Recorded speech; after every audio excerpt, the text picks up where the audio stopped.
A very good morning to all of you dear students. How are you students? I hope all of you will be fine.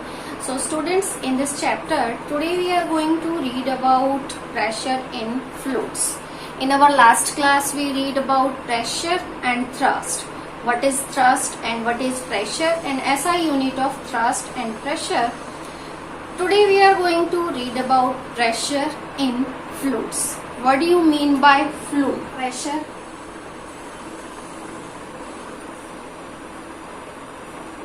in fluids.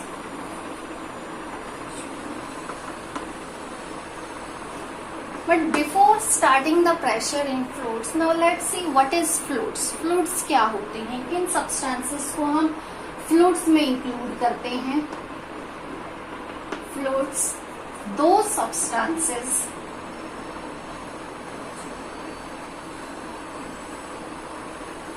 which can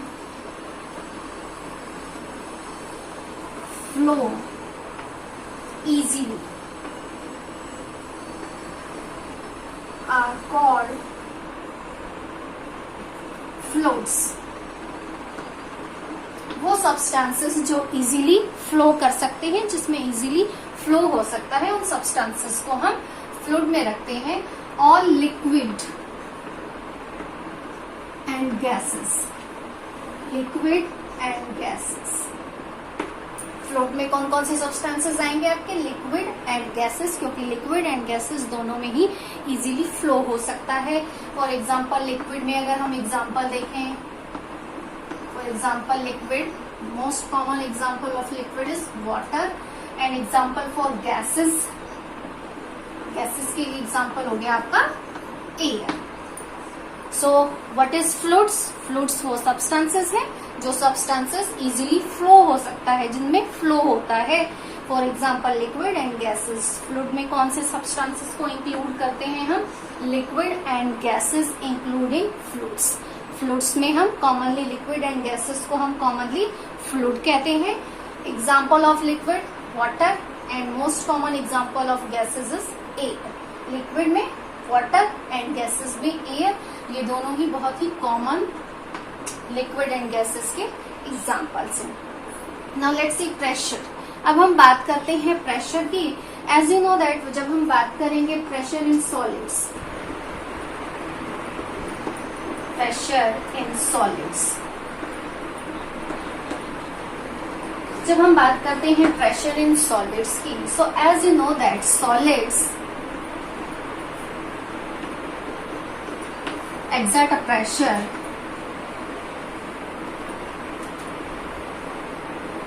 on a surface due to their weight, due to their weight.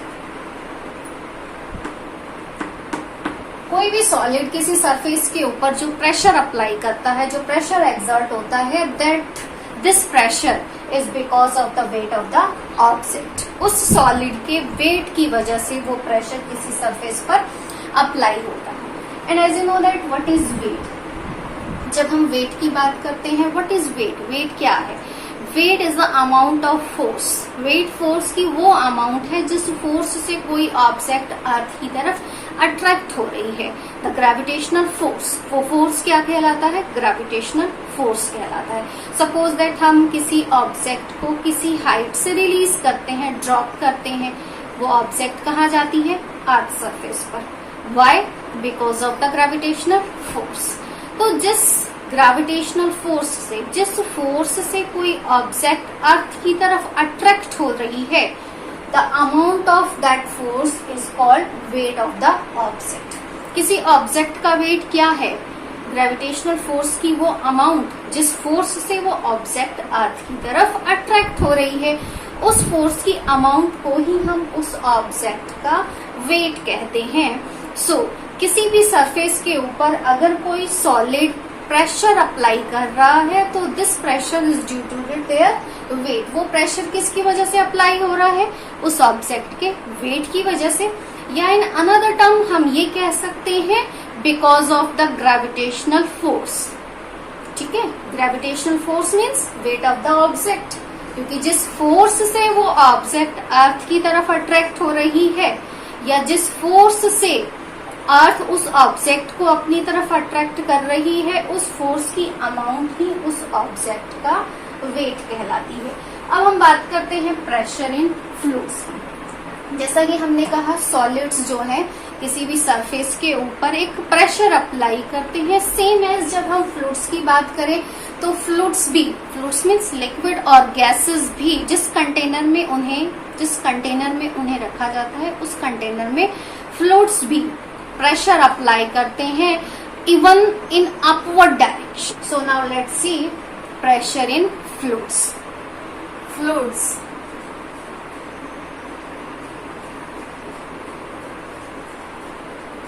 also have weight.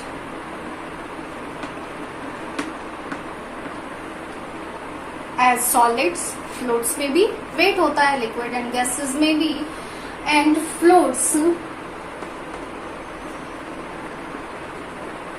exert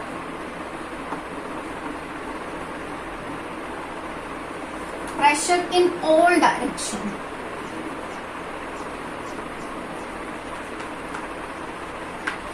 fluids जो pressure exert करते हैं उनकी direction क्या होती है? All direction, even in upward direction also.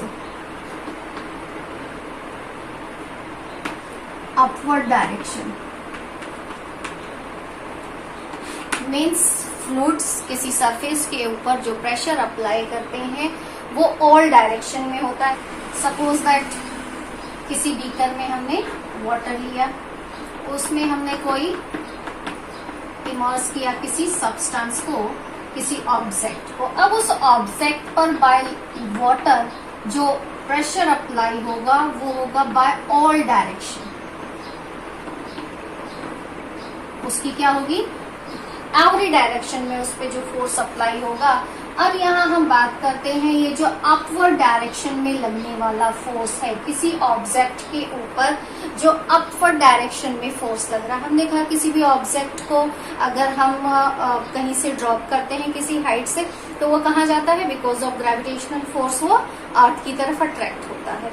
सो इसके opposite एक upward direction में जो फोर्स अप्लाई होता है, इस फोर्स को हम कहते हैं upthrust.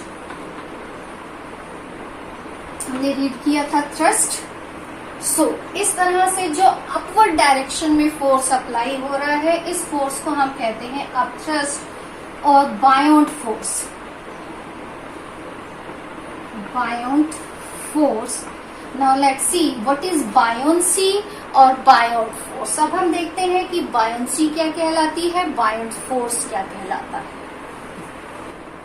So as you know that liquid exert a force on an object in upward direction. Liquid किसी भी object के ऊपर जो उस liquid में immersed है, upward direction में जो force apply करते हैं, उस force को हम कहते हैं buoyant force. This type of force is called buoyant force, or also this force is also known as upthrust force. And the tendency of a liquid की ये टेंडेंसी जिसके द्वारा किसी भी ऑब्जेक्ट में अपवर्ड डायरेक्शन में फोर्स लगता है, वो ऑब्जेक्ट जो कि उसमें इमर्स है, इस टेंडेंसी को हम कहते हैं buoyancy. Now let's see what is buoyancy. The tendency of a liquid to exert an upward force on an object placed in it is called buoyancy. Liquid, the tendency of liquid to exert, liquid की वो tendency, by using of this tendency कोई भी liquid किसी object के ऊपर upward direction में जो force लगाता है, वो ऑब्जेक्ट जो कि उस लिक्विड में प्लेस्ड है, उस लिक्विड में इमर्स्ड है। किसी भी लिक्विड में कोई ऑब्जेक्ट को अगर हम पोर करते हैं या इमर्स करते हैं, तो उस ऑब्जेक्ट के ऊपर जो अपवर्ड डायरेक्शन में फोर्स अप्लाई होता है, वो टेंडेंसी बायोंसी कहलाती है लिक्विड की, और उस पे जो लगने वाला, ऑब्जेक्ट पे जो लगने वाला फोर्स है, उस फोर्स को हम कहते हैं बायोंट force. Now let's see one example. Suppose that किसी वाटर में हम कॉर्क को इमर्स कर रहे हैं, उस पे हम एक फोर्स लगा रहे हैं, बाय यूजिंग अवर थंब हम उसे वाटर के अंदर हेल्प कर रहे हैं। जैसे ही हम अपना फोर्स रिलीज करते हैं, हम अपने थंब को हटाते हैं, फोर्स रिलीज करते हैं, हम ये देखेंगे कॉर्क कहाँ आ जाता है, वाटर सरफेस पे आ जाता है। सो इट मीन्स वाटर इस कॉर्क के ऊपर अपवर्ड डायरेक्शन में एक फोर्स अप्लाई कर रहा है। बिकॉज ऑफ दिस फोर्स ये कॉर्क कहाँ आ जाती है, जैसे ही हमने अपना फोर्स रिलीज किया वो कॉर्क कहाँ आ जाती है, वाटर सरफेस पर आ जाती है। क्यों? क्योंकि एक अपवर्ड डायरेक्शन में वाटर उस कॉर्क के ऊपर एक अपवर्ड डायरेक्शन में फोर्स लगा रहा है, और ये अपवर्ड डायरेक्शन में लगने वाला फोर्स क्या कहलाता है, buoyant force. So what is buoyant force? The upward force acting on object immersed in liquid. किसी भी ऑब्जेक्ट में जो अपवर्ड डायरेक्शन में फोर्स अप्लाई हो रहा है, वो ऑब्जेक्ट जो किसी लिक्विड में इमर्ज्ड है, किसी लिक्विड में इमर्ज ऑब्जेक्ट में जो अपवर्ड डायरेक्शन में फोर्स लग रहा है, उस फोर्स को हम क्या कहते हैं, बायोन फोर्स कहते हैं। And buoyant force also known as upthrust. Buoyant force को हम अप थ्रस्ट फोर्स के नाम से भी जानते हैं। So what is the direction of buoyant force in liquid? Liquid में बायोन फोर्स की डायरेक्शन क्या होती है, इन अपवर्ड डायरेक्शन। किसी भी ऑब्जेक्ट के ऊपर जो बायोन फोर्स अप्लाई होता है उसकी डायरेक्शन होती है अपवर्ड डायरेक्शन। सो कोई भी ऑब्जेक्ट वाटर में सिंक हो रही है, वाटर में फ्लोट हो रही है, because of the density of an object. ऐसा क्यों होता है? किसी भी ऑब्जेक्ट की डेंसिटी की वजह से। अगर हम कहें कि आइस वाटर में फ्लोट होती है, सेम साइज का स्टोन लिया हमने, वो वाटर में सिंक हो जाती है। सो आइस वाटर में फ्लोट हो रही है। क्यों हो रही है? क्योंकि आइस की डेंसिटी वाटर की डेंसिटी से कम है। The density of ice is less than as comparison to the density of water. जब हम स्टोन की बात करें, स्टोन वाटर में सिंक हो जाता है। The density of stone is greater than the density of water, क्योंकि उस स्टोन की डेंसिटी वाटर की डेंसिटी से ज्यादा है। अब हम इसके बाद जो नेक्स्ट टॉपिक देखेंगे वो है students, why objects float or sink in water और लिक्विड। कोई भी ऑब्जेक्ट वाटर या किसी लिक्विड में फ्लोट क्यों होती है, सिंक क्यों होती है। Before explaining this property, now let's see one experiment for magnitude of buoyant force. Magnitude of buoyant force, as you know that what is buoyant force, it is the force exerted by liquid in upward direction on an object. किसी object के ऊपर through liquid जो upward direction में force apply करता है, liquid या फिर हम बात करें फ्लूइड्स की, अपवर्ड डायरेक्शन में जो फोर्स अप्लाई होता है उस फोर्स को हम कहते हैं buoyant force. And because of buoyant force makes the heavier object seem lighter in water. कोई भी ऑब्जेक्ट अगर किसी लिक्विड में इमर्ज है तो बिकॉज ऑफ बायोन फोर्स की वजह से उस ऑब्जेक्ट का जो एग्जैक्टली वेट है उससे वो थोड़ी सी लाइटर फील होती है। क्यों लाइटर फील होती है? वेट क्या है? किसी ऑब्जेक्ट का वेट क्या है? अंडर द ग्रेविटेशनल फोर्स, वो ऑब्जेक्ट अर्थ की तरफ जिस फोर्स से अट्रैक्ट हो रही है वो उस ऑब्जेक्ट का वेट है। बट अगर उस ऑब्जेक्ट पर अपवर्ड डायरेक्शन में कोई फोर्स लग रहा है, एक फोर्स उस ऑब्जेक्ट को डाउनवर्ड डायरेक्शन में अट्रैक्ट कर रहा है, दैट इज ग्रेविटेशनल फोर्स, और दूसरा फोर्स उस ऑब्जेक्ट को अपवर्ड डायरेक्शन में अप्लाई हो रहा है, दैट इज बायोन फोर्स। तो because of this buoyant force object थोड़ी सी लाइटर फील होती है। Now let's see one experiment for explaining that. Suppose that in condition A we have a container of water. हमारे पास एक water का container है एंड मेटल ब्लॉक, एक मेटल ब्लॉक है, and this metal block is suspended with the hook of spring balance. Spring balance से इसे hang किया हुआ है हमने, and this metal block is hang in air, और एग्जैक्टली इसका स्प्रिंग बैलेंस में जो मेजरमेंट है वो है 150 ग्राम। जैसे ही हम B, now next see B condition, जैसे ही हम इस मेटल ब्लॉक को, इसका स्मॉल वॉल्यूम वाटर में इमर्ज कर देते हैं, कुछ अमाउंट में जब हम इसे वाटर में इमर्ज करते हैं, उस कंडीशन में हम स्प्रिंग बैलेंस में इसका मेजरमेंट देखते हैं 140 ग्राम। देन नेक्स्ट कंडीशन, उसका लार्ज वॉल्यूम, जो मेटल ब्लॉक है उसका लार्ज वॉल्यूम हमने वाटर में इमर्ज कर दिया। इस कंडीशन में यहाँ पे जो मेजरमेंट है वो और कम हो गया। नाउ लास्ट कंडीशन, कंप्लीटली जो मेटल ब्लॉक है इमर्स्ड इन वाटर, पूरा मेटल ब्लॉक वाटर के अंदर इमर्स्ड है। अब यहाँ जो मेजरमेंट आया है स्प्रिंग बैलेंस पे वो है 120 ग्राम। सो जैसे जैसे यहाँ वो कंप्लीटली एयर में है, so this is the measurement in air. Spring balance में जो मेजरमेंट है वो है एयर में। जैसे जैसे हम उस मेटल ब्लॉक को वाटर में इमर्स करते गए हैं, स्प्रिंग बैलेंस में इसमें मेजरमेंट की वैल्यू क्या होती गई है, डिक्रीज होती गई है। ऐसे ही हम अगर ये कहें कि हम अगर किसी वेटिंग मशीन पर अपना वेट मेजर करते हैं तो एग्जैक्टली जो हमारा वेट है, जो वेटिंग मशीन में जो रीडिंग आती है उससे एग्जैक्टली हमारा वेट स्लाइटली ज्यादा होता है। क्यों ज्यादा होता है? क्योंकि वहां एक अपवर्ड डायरेक्शन में फोर्स अप्लाई हो रहा है और वो अपवर्ड डायरेक्शन में फोर्स अपोजिट है किस फोर्स के, ग्रेविटेशनल फोर्स के। सो हमारा वेट क्या है exactly, the force of attraction. Force of attraction कौन सा फोर्स ऑफ अट्रैक्शन, जो अर्थ की तरफ अट्रैक्ट करता है हमें, ग्रेविटेशनल फोर्स।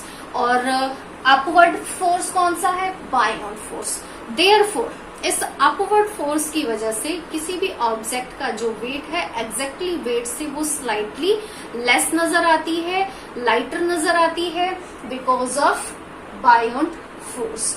सो कोई भी ऑब्जेक्ट अगर वाटर ब्लॉक में इमर्ज नहीं है तो वहां पे उसकी जो वैल्यू है, अगर वो 150 ग्राम है, उसे पार्शली कुछ स्मॉल वॉल्यूम में इमर्ज किया तो वहां उसकी रीडिंग 140 हो गई। मीन्स अब यहाँ ऑब्जेक्ट थोड़ी सी लाइटर हो गई। लाइटर क्यों हो गई? क्योंकि वहां कुछ अमाउंट में बायोन फोर्स अप्लाई हो गया, अपवर्ड डायरेक्शन में अप्लाई हो गया। जैसे जैसे उसका लार्ज वॉल्यूम हम इमर्ज करते गए वाटर में, मतलब जितनी ज्यादा वो मेटल ब्लॉक वाटर के अंदर इमर्ज होती गई, वैसे वैसे बायोन फोर्स की अमाउंट बढ़ती गई और बायोन फोर्स की अमाउंट बढ़ने से उस ऑब्जेक्ट का वेट डिक्रीज होता चला गया। So that is the magnitude of buoyant force की कोई भी ऑब्जेक्ट अपने एग्जैक्टली वेट से थोड़ी सी लाइटर फील होने लगती है जब वो किसी लिक्विड में इमर्ज्ड होती है या किसी एयर में इमर्ज्ड होती है। So that is the magnitude of buoyant force. ये है magnitude of buoyant force. And why objects float or sink in water, ये हम अपनी नेक्स्ट क्लास में रीड करेंगे।